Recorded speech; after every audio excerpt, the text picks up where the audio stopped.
It doesn't look like you're credited. Also, I forgot that they labeled each section "the introduction." Oh yeah! I think Graham should read this. The graphics.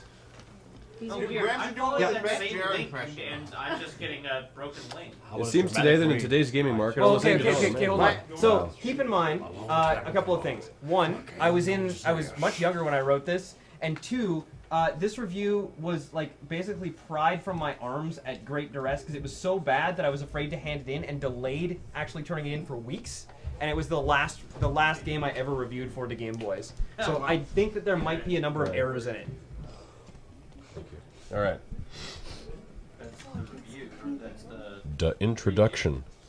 It seems that in today's gaming market, almost any developer imaginable can be identified with one or more trademark mascots. Images, if you will, that have been with the company for many years and will probably continue to pop up in games for a long time to come. Nintendo, for example, has Mario. Sony had Crash Bandicoot, although he now belongs to Konami. And Sega has Sonic. Even the third-party developers like Enix, the Blue Slime, and Fox Interactive, Croc, man, remember Croc? Are trying to boost sales by accommodating a mascot, and one has to assume that by the time 2010 rolls around, practically every developer will have a mascot game as its flagship series. Wow! Did I call it or what? Wow.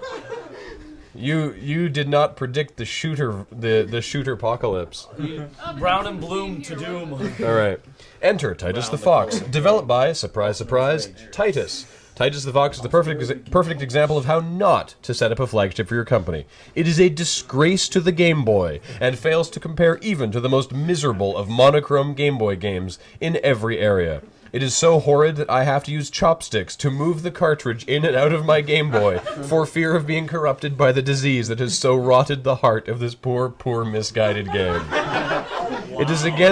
It is against proper writer's form to say too much in an introduction, but I would like to give a big heads up to any potential customers that this is, all caps, definitely not a video game you should ever consider ever buying, ever.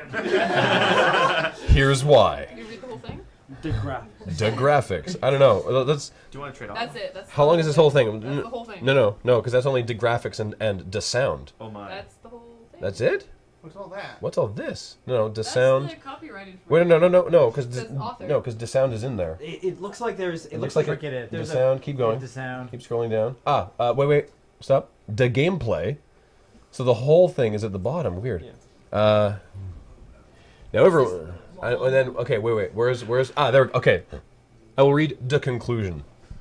Summing up, Titus the Fox is a great game for any blind, deaf, lobotomized cat in your house.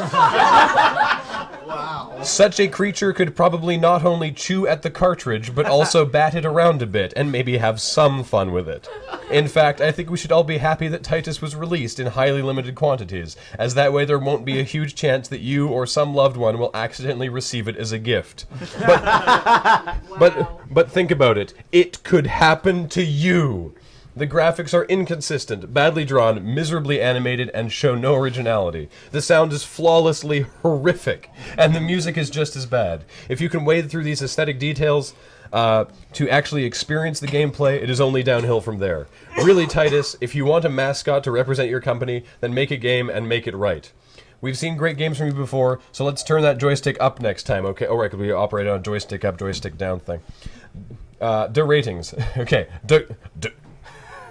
The graphics. 2. And nice-looking... a plus, nice-looking backgrounds. A minus, bad-looking everything else, horrible animation.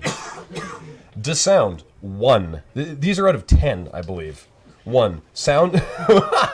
1. Sound is existent. It is the plus. The minus, bad music. A minus, canned sound effects. Minus, glitchy. The gameplay. 0.5. Plus... ... minus, unoriginal, frustrating, boring, glitchy. I think you should read the rest. And the reviewers tilt 0.5 for a total score of 1.